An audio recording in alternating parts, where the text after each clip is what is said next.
अस्सलामुअलैकुम, welcome to my YouTube channel. I am doctor Shafaq Azmat. अगर आपका बच्चा बार बार अपने हाथ अपने मुंह में डालता हो, या चिड़चिड़ा रहने लग गया हो, हर वक्त रोता हो, या इसके अलावा कोई भी चीज़ नीचे से उठा के ज़मीन से उठा के मुंह में डाल लेता हो, या आप इवन आपके हाथ को भी लेके मुंह में डालने की कोशिश करता हो, तो हो सकता है कि आपके बच्चे का टीदिंग प्रोसेस स्टार्ट हो गया हो, मतलब कि दांतों के निकलने का अमल स्टार्ट हो गया हो। तो आज हम इस वीडियो में बात करेंगे कि टीदिंग प्रोसेस को हम लोग कैसे सूदिंग बना सकते हैं बच्चों के लिए, और कौन सी ऐसी टिप्स हैं जो हेल्पफुल होंगी न्यू मदर्स के लिए और बेबीज़ के लिए। तो सबसे पहले अगर आपने मेरे चैनल को सब्सक्राइब नहीं किया है तो सब्सक्राइब कर दें और बेल आइकन को ज़रूर प्रेस कर दें ताकि आने वाली वीडियो सबसे पहले आप तक पहुँच सकें।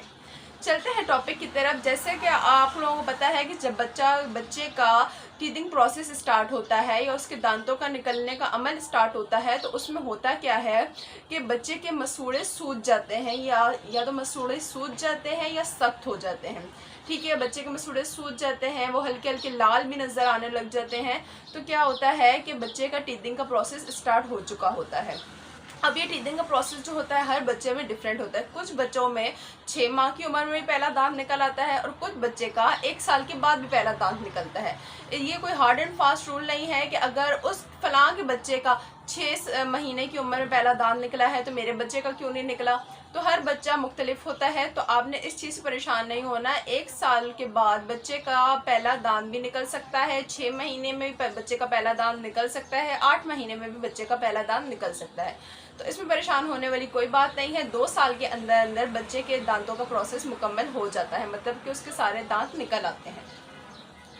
तो अब सबसे पहले जो बच्चों की जो कंडीशन देखी जाती है वो ये होती है, वो अपने हाथ मुंह में डालते हैं, ठीक है, या कोई भी सख्त चीज़ उठा के मुंह में डालेंगे। मतलब उन बच्चे तो मासूम होते हैं, उन्हें तो कुछ नहीं पता, वो ज़मीन से भी चीज़ें उठा के मुंह में डाल देते हैं। अब वो आइदर कोई जूता ही क्यों ना हो वो भी डाल लेते हैं, ठीक है, क्योंकि तकलीफ दे प्रोसेस होता है। अब आप खुद सोचें, जब हमारी दाढ़ आती है, ठीक है, तो हम वो कितना तकलीफ दे प्रोसेस होता है, यानी कि जब अकल दाढ़ आ रही होती है तो वो कितना तकलीफ दे प्रोसेस होता है हमारे लिए भी। तो वो बच्चा तो बहुत छोटा है और मासूम है, तो उसके लिए जो टीदिंग का प्रोसेस है वो बहुत मुश्किल होता है, तो वो बता भी नहीं सकता, ठीक है। तो उसकी ये ऐसी कुछ एक्टिविटीज़ होती हैं जिससे हमें पता चलता है कि बच्चे का टीदिंग प्रोसेस स्टार्ट हो गया है। तो इसके लिए आपने जो सबसे पहले करना है कि बच्चे को आपने अगर बच्चे को आपको लग रहा है कि उसके दांत उसके मसूड़े सख्त हो रहे हैं, ये सूज गए हैं, तो आपने क्या करना है, अपने उंगली को, शहादत की उंगली को आपने क्या करना है, साफ़ करें, ठीक है ना, धो लें यानी अच्छे तरीके से, और फिर उसको बच्चे के मसूड़ों पर मसाज करें। उससे क्या होगा, बच्चे को काफ़ी रिलैक्स हो जाएगा, उसका पेन रिलीफ होगा, क्योंकि वो सख्त हुए हुए होते हैं। तो जब उस पर मसाज करते हैं तो बच्चे को काफ़ी सूदिंग इफेक्ट मिलता है, यानी कि बच्चा काफ़ी हद तक पेन उसका रिलीफ हो जाता है। फिर इसके अलावा जो एक और चीज़ देखी गई है कि बच्चा उससे बहुत ज़्यादा चिड़चिड़ा हो रहा होता है जब उसका टीदिंग का प्रोसेस होता है, यानी कि वो रोता है हर वक्त, उसने खाना पीना छोड़ दिया होता है, या कुछ ना नहीं खा रहा होता। फिर इसके अलावा क्या होता है कि उसकी रात की नींद भी डिस्टर्ब हो जाती है, मतलब वो बार बार तकलीफ से रात को उठेगा। तो ये कुछ ऐसी साइन और सिम्टम्स होते हैं जो हमें नज़र आते हैं जब बच्चे का टीदिंग प्रोसेस स्टार्ट होता है। और एक और चीज़ जो मैं आपको बताती चलूँ कि कुछ माएँ कहती हैं कि अब जैसे अगर बच्चे को मोशन हो गए हैं, ठीक है, फॉर एग्जांपल किसी वजह से उसे मोशन हो गए हैं, तो माएँ कहती हैं कि हमारे बच्चे को मोशन हुआ है क्योंकि उसके दांतों का निकलने का अमल हो रहा है, इसलिए। ऐसा बिल्कुल भी नहीं है, ये गलत कॉन्सेप्ट है। मोशंस का यानी कि लूज मोशंस का और दांतों के निकलने का अमल का आपस में कोई ताल्लुक नहीं है, ठीक है। अब होता क्या है कि बच्चों को टीदिंग के दौरान क्यों होते हैं लूज मोशन, क्योंकि क्या होता है कि बच्चे नीचे से उठा के चीज़ें जब मुंह में डालते हैं जिसमें बैक्टीरिया होते हैं, जर्म्स होते हैं, तो वो जब अंदर जाएंगे उसके स्टमक को अपसेट करेंगे, तो रिजल्ट में क्या होगा कि मोशन हो जाएंगे, यानी जब उसका मैदा अपसेट हो जाएगा, वो ठीक नहीं होगा, तो रिजल्ट में लूज मोशन हो जाएंगे। और हमारा ये कॉन्सेप्ट बन जाता है कि टीदिंग हो रही है, यानी कि दांतों के निकलने का प्रोसेस हो रहा है, तो इसलिए उसे लूज मोशन लग गए। ऐसा बिल्कुल भी नहीं है, ठीक है। अगर लूज मोशन होते हैं तो आपने उसका प्रॉपर इलाज करवाना है, ठीक है, क्योंकि लूज मोशन क्या करते हैं, बच्चे को डिहाइड्रेट कर देते हैं और वो बहुत ज़्यादा खतरनाक है। तो आपने इस चीज़ को जहन में रखना है कि अगर लूज मोशन होते हैं तो उसका टीदिंग से कोई ताल्लुक नहीं। बस आपने एहतियात ये इस दौरान रखनी है कि बच्चा कोई गंदी चीज़ उठा के मुँह में ना डाले, ठीक है। तो और आपका घर भी थोड़ा सैनिटाइज होना चाहिए, यानी कि फर्श में आप अच्छे तरीके से पोछा वगैरह लगा लें, सफाई का ख्याल रखें। तो ये अगर आप कुछ एहतियातें करेंगे तो आपका बच्चा लूज मोशन से बच सकता है। फिर इसके अलावा जो आपने करना है वो आपने ये करना है कि आप कोई एक भी रुमाल ले लें, ठीक है ना, कोई भी छोटा सा रुमाल या कोई कपड़ा ले लें, ठीक है। उसको आपने साफ़ सुथरा होना चाहिए, ये एक चीज़ जहन में आपने रखनी है कि कपड़ा साफ़ सुथरा होना चाहिए। और फिर आपने क्या करना है कि उस कपड़े को गीला करके बच्चे के मसूड़ों पे, यानी कि बच्चे के जो गम्स हैं उन पे आपने मसाज करना है, मसूड़ों पे आपने क्या करना है, मसाज करना है, ठीक है। उससे बच्चे को काफ़ी सूदिंग इफेक्ट मिलता है। फिर इसके अलावा अगर आपको लगे कि बच्चे को तकलीफ़ है, वो ज़्यादा रो रहा है और टीथिंग का प्रोसेस भी स्टार्ट होता हुआ आपको नज़र आ रहा है, तो फिर आपने क्या करना है कि आप पैनाडोल भी उसमें दे सकती हैं। यानी कि अगर आपको लगे कि बच्चे का तकलीफ़ ज़्यादा है तो आप दिन में उसे पैनाडोल दे सकती हैं 2 मरतबा, ठीक है। फिर उसके बाद एक जो चीज़ देखी गई है या काफ़ी लोग कहते हैं कि होम्योपैथिक वाली जो मेडिसिन्स हैं वो नहीं देनी चाहिए, ठीक है। या तो कुछ ऐसी रिसर्चेस आ गई हैं कि वो कहते हैं कि होम्योपैथिक की मेडिसिन्स नहीं देनी चाहिए टीथिंग के प्रोसेस में, ठीक है, कि वो बहुत नुकसानदेह होती हैं। तो मेरा मानना ये है कि होम्योपैथिक की मेडिसिन बिल्कुल भी नुकसानदेह नहीं होती, ठीक है। मेरी अपनी फैमिली में हर माँ अपने बच्चे को देती है, ठीक है। तो इसमें कोई इस तरह का आपको नहीं होना चाहिए कि होम्योपैथी की मेडिसिन की वजह से हमारे बच्चे पे कोई बुरा असर पड़ सकता है। तो आप होम्योपैथी की मेडिसिन दे सकती हैं, वो बच्चे के लिए तो उसका पेट भी सही रहेगा उससे, ठीक है। जो मैंने भी आजमाया हुआ है, बच्चे का पेट भी ठीक रहता है और बच्चे का जो प्रोसेस होता है टीथिंग का वो भी काफ़ी हद तक बेहतर होता है और पेन काफ़ी हद तक रिलीफ हो जाता है। और एक तो इसके अलावा वो कैल्शियम की कमी भी पूरी करता है।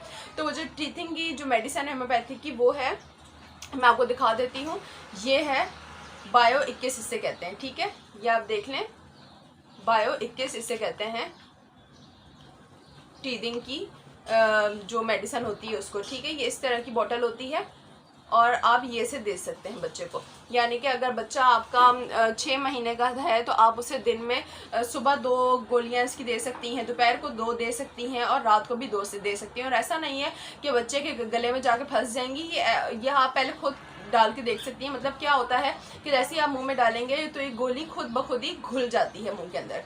तो ये आप इसे लाजमी दें बच्चे को, इससे काफ़ी हद तक आपको नज़र आएगा, इफ़ेक्ट्स नज़र आएंगे, रिज़ल्ट नज़र आएंगे। और इसमें कोई ऐसा इंग्रेडिएंट नहीं है जो बच्चे के पेट को ख़राब करे या बच्चे को कोई नुकसान दे दे, ठीक है। तो ये थी कुछ टिप्स जो आप बच्चे के साथ कर सकती हैं। फिर इसके अलावा आपने एक और चीज़ जहन में रखनी है कि बच्चे को आजकल देखा जाता है कि क्या करती हैं, माएँ टीदर दे देती हैं, या तो वो उसके गले में नेकलेस बना के डाल देती हैं या हाथ में उसका ब्रेसलेट बना के डाल देती हैं। तो इस चीज़ से मैं मना करूँगी आपको, ये आपने नहीं करना, क्योंकि क्या हो सकता है अनजाने ना अनजाने में वो नेकलेस बच्चे के गले में फंस सकता है, ठीक है ना। यानी कि वो अड़ जाए और बच्चे को मतलब सांस नहीं आ सकता, उसकी वजह से कुछ भी हो सकता है। तो आपने वो चीज़ नहीं करनी। और टीदर का क्या होता है कि वो कभी इधर पड़ा हुआ होगा ज़मीन पे, कभी उधर पड़ा हुआ होगा, ठीक है। तो उससे क्या होगा, वो बच्चा बार बार जब उठा के मुंह में डालेगा तो उससे क्या होगा कि उसके बैक्टीरिया अंदर जाएंगे, उसका स्टमक अपसेट हो जाएगा रिजल्ट में, ठीक है। तो आपने जो एक चीज़ करनी है, आप क्या कर सकती हैं कि सेब काट के उसकी एक जो डली होती है, ये एक टुकड़ा बच्चे को पकड़ा दें। वो सख्त होगा तो बच्चा उसको चूसता रहेगा और साथ साथ उसका सेब का भी जो आयरन की कमी होगी वो भी पूरी होती रहेगी, क्योंकि सेब में आयरन होता है, वो भी कमी पूरी होती रहेगी। और इसके अलावा बच्चे का जो सूदिंग होगा इफेक्ट वो भी उसको मिलता रहेगा गम्स पे।